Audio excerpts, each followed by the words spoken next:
Spiritual Teaching 185. Love each other. 1. I bless you because you have faith that it is my Spirit who gives you these teachings through human spokesmen. 2. You ignore the imperfections of the human spokesmen and are only interested in understanding the divine essence of my teaching. Those who study my word in that manner are discovering the truth. They will become my disciples of tomorrow, who will arise to explain my doctrine to those who are confused and to those who have misinterpreted the scriptures from the past. They will realize that one must not study the scriptures literally to find the truth in my teachings. Rather, one must seek the spiritual meaning in my word, which is the divine essence, divine truth, and the true light. 3. That is why the people who are witnessing my manifestation are experiencing profound lessons. I have given them my word through human spokesmen and have taught them to penetrate deeply into my word to discover its essence. This will help them explain and correctly interpret my teachings from the past to others. They will teach others the spiritual essence and truth found in each of my teachings. 4. I perceive that among this multitude there are those who now understand that the more physically and spiritually prepared a person becomes, the more clearly he will be able to comprehend my teachings through the human spokesman. Oh, if only these multitudes would truly seek to make themselves worthy of my grace, how great and perfect my manifestation would be. However, I observe that many still prefer to worship me in a material form to believe in my presence. If they would allow their spirit to communicate with God, rather than worship Him with ceremonies and material forms, they would become spiritually enlightened and elevate their spirit. They do not allow their spirit to evolve because of their traditions and routines. Truly I tell you that that period of material worship has now ceased for this multitude. In the past, you enjoyed the splendor and the artistic display found in religions. Today, you must leave those things behind and allow your spirit to discover the marvelous life that awaits it. This will allow your spirit to become enlightened when you pray spiritually to the Father. Thus, your spirit will be able to transmit the joy and inspiration that it receives during those beautiful moments of prayer to its material body. You will then realize that the material forms used by mankind to represent the divine are truly inferior. 5. Since your spirit has passed from infancy to youth, your way of life should change. 6. In the past, I accepted all of your offerings, although they reflected imperfection and ignorance. Today, I will only accept that which is pure, sincere, and true. 7. Have you seen the beautiful flowers you sometimes offer me from your garden? Truly I tell you that during this period, I will not even accept that offering because those flowers are my creation, not yours.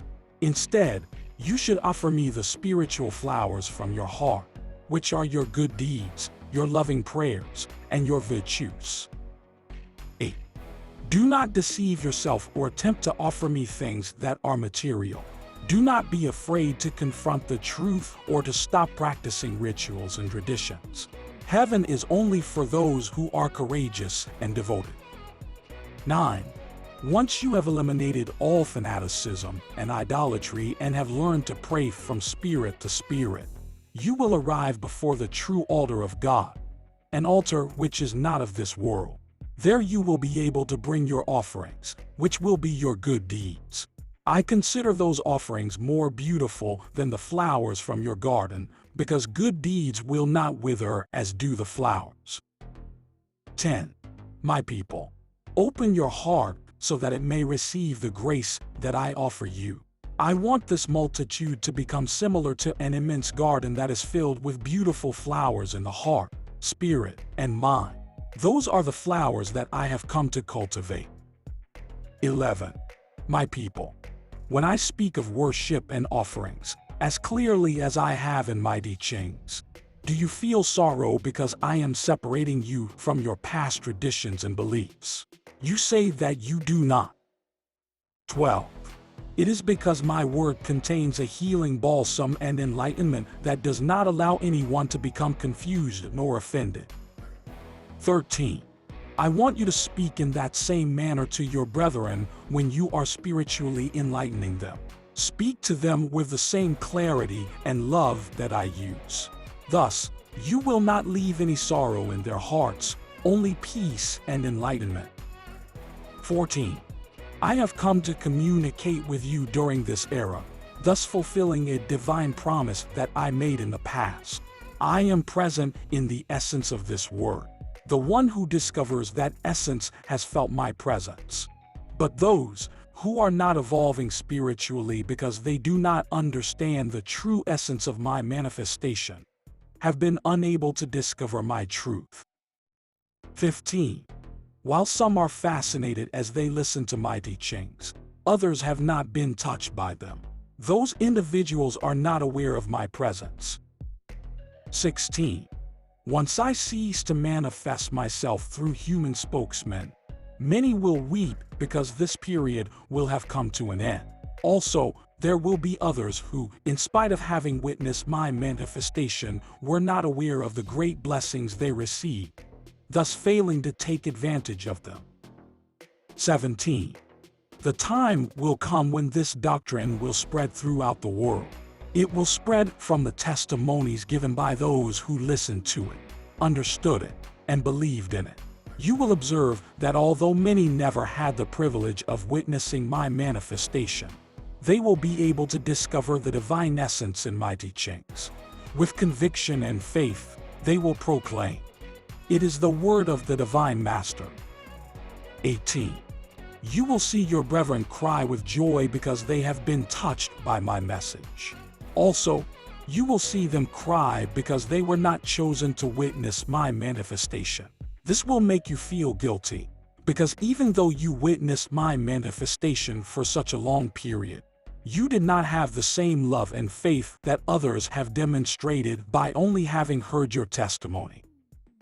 19. Among them you will find those who know about spirituality through intuition, inspiration, their premonition of the communication from spirit to spirit, and spiritual vision. There are also those who possess spiritual gifts and powers that are fully developed. 20. Perhaps you believe that I was going to give my new teachings to all the nations on earth. No, I am not.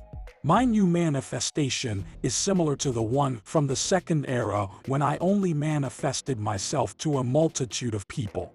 Those people had the mission of spreading the good news and of sowing the seed that they had received in my message. 21. Remember how my seed germinated with greater strength in other nations because of the testimony of my apostles. 22. My beloved people, remember that those nations that believed in the testimony offered by my apostles did so because it was offered with great love and truth. I say this because if you want the world to believe in me through your testimony, you will need to prepare yourself and to imitate those apostles in their love, humility, faith, and spirituality. Thus, the world will accept this doctrine as the truth and men will regard it as sacred. Also, you will observe that your brethren will be eager to read these teachings, which will be translated to different languages so all nations can become familiar with them. 23. Those who have witnessed this manifestation and who are familiar with this word have disrespected it the most. But you will observe that tomorrow this word will become like an oasis for those who have greatly suffered on earth. It will offer a healing balsam, life, nourishment, and enlightenment to those who hunger and thirst for truth, love, and justice. 24. I say to those who have listened to my word for a long time, and whom I have assigned responsibilities, allow my phrases to touch your heart, and listen to the voice of your conscience. You have greatly nourished yourself with fruit from the tree of life. But what have you done with the seed? Why are you sowing seeds that I have not given you? I observe that you are combining personal self-interests to my seeds of divine enlightenment. who is unable to comprehend this. 25. I have not come to reprimand your deeds. I have come to tell you not to combine any impurities to the good deeds that you practice, because then you would not be sowing my truth that I have revealed to you. Remember that when the time comes for your spirit to gather its harvest, it will reap the fruit that it sowed along its path. 26. I am the essence of all creation. Everything lives through my infinite power. I am present throughout creation and in each being. However, to be able to feel me and to perceive me, you must prepare yourself and develop compassion. 27. I am the inspiration for all beings, for I am the life. I want you to be aware that I am always with you. Thus there is no need to make material images of me in order to worship me and to feel my presence. Man's inability to understand this has led him to practice idolatry. 28. Through my word you have become aware of the harmony that exists between the Father and all things throughout creation. Also, you realize that I am the essence that nourishes all beings, and that you are a part of me. 29. As you begin to comprehend the meaning of life, destiny, and evolution, you are also beginning to understand spiritual life. Thus, you are leaving behind material worship and the material images that you had attributed to me. Also, you are no longer accepting the false beliefs that humanity has had for so many centuries. 30. The spirit will be able to elevate itself with the spiritual gifts it possesses until it achieves perfection. However, I am the divine master who has always come to help you along your journey so that your life will not be fruitless. 31. If you practice goodwill, your life on earth will be in harmony with all the perfect things that I have created in nature.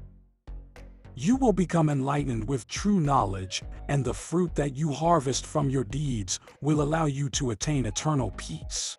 Your physical body will eventually return back to nature from where it originated.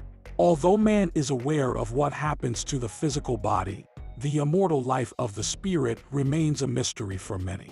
People only comprehend those things that they can visually perceive or scientifically verify. Where are those beings who once dwelt on earth, now dwelling? You do not know. Perhaps you believe that they are now dwelling in a mansion of light.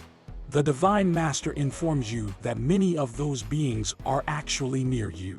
The Spirit has the power to dwell in the place assigned to it by the Father in the spiritual valley, and the power to fulfill a mission close to his brethren on earth at the same time. Such is the power of the Spirit. 32. You have not yet understood these teachings. To be able to comprehend them, it is necessary for you to fulfill what I said in the past. Man will need to be pure, like a child, to attain my grace. 33. You should no longer feel that you are alone. A spirit of light intervenes in each deed accomplished by man. The spiritual world influences the human mind and guides it. That world is greater and more beautiful than the material world, because it is a world of light and perfect harmony. Those who inhabit the spiritual world are with me, and together we watch over all creation. 34.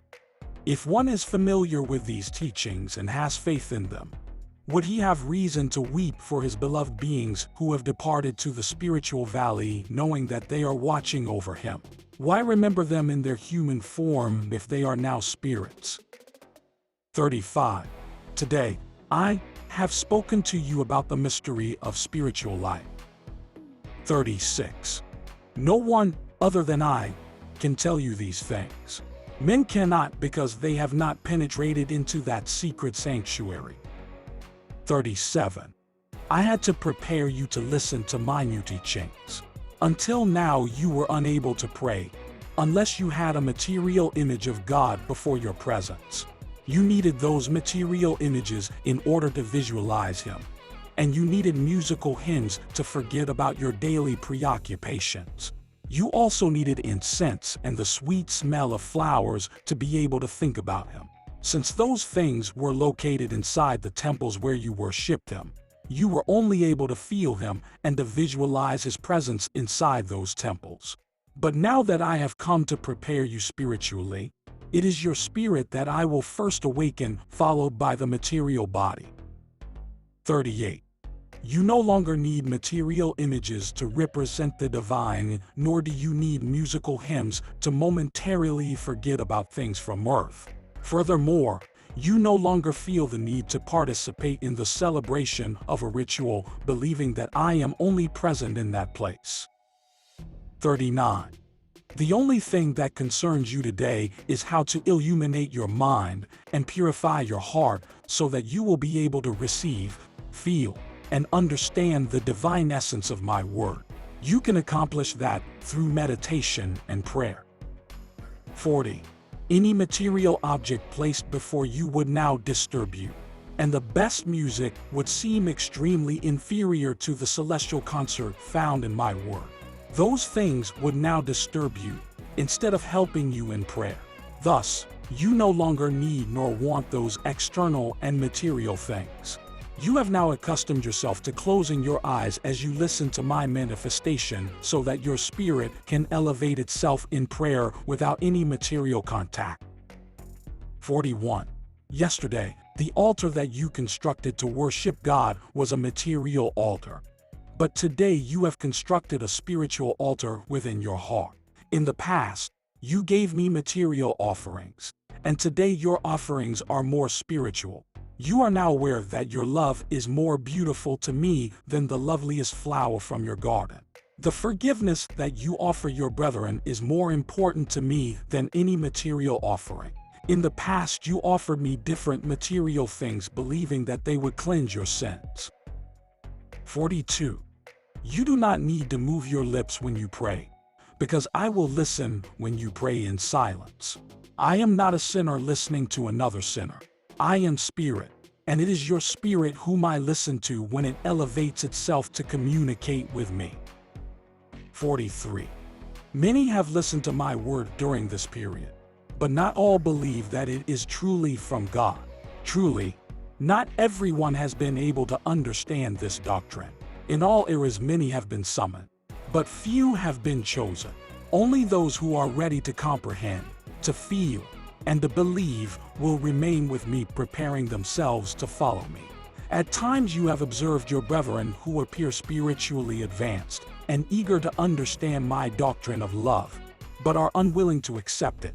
It is because only someone who is loving will find me. The individual who tries to find me only through human intelligence will not succeed. Do not confuse one with the other. Also, you have seen others arrive before my manifestation appearing to be ignorant or very materialistic. You did not have the slightest hope that these individuals would be touched by my word, but were astonished at their sensitivity and ability to comprehend. Although they were worldly uneducated, they have greatly evolved spiritually. 44.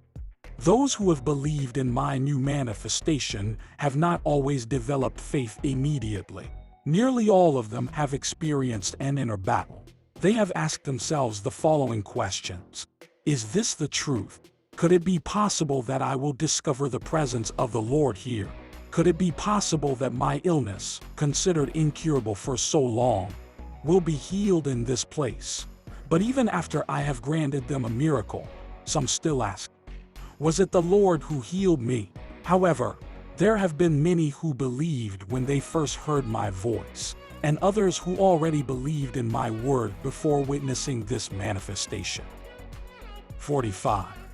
The poverty and humility in which I have come to manifest myself is what has puzzled many individuals the most. They were accustomed to the elegant rituals and the extravagant riches found in the material temples of worship. Just as I came during the second era to judge the vanity of man by revealing my humility, I have also come during this era avoiding all false splendor and manifesting myself to the humble and to the sinners. 46. Tomorrow, when things are tranquil, men will study the form of my manifestation and will compare it to the prophecies that are found in the scriptures. They will study the manner I manifested myself, how my manifestation of all, the nation I chose, and the multitude of people whom I summoned to witness my manifestation. They will conclude that everything was done perfectly and that the prophecies were truly fulfilled. 47. I am speaking to mankind once again through my divine essence, but I am using words and concepts that they are able to comprehend. Some believe in me only because of the divine essence that they have discovered in my word, whereas others need miracles in order to believe. That is why I tell you that you are the same people from the second era who, in order to test my power, asked me to heal those whom you considered incurable. 48.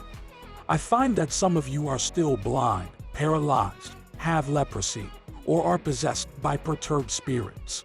Truly I tell you that I will heal everyone and no one will perish. I also say to you that you need to be prepared, because during this period the miracles that I will perform will be spiritual rather than physical. 49. Lazarus will not be the only example of resurrection. I will resurrect all those who are spiritually dead. 50. Multitudes. Here you have my word. You can choose to believe or not to believe, to love me or not to love me. But truly I tell you that this period will never return, and that you will never again hear these divine words and teachings of wisdom through human spokesmen. After 1950, if you want to listen to me, you will need to penetrate spiritually into the hereafter. Remember that I previously said that my kingdom was not of this world. My peace be with you.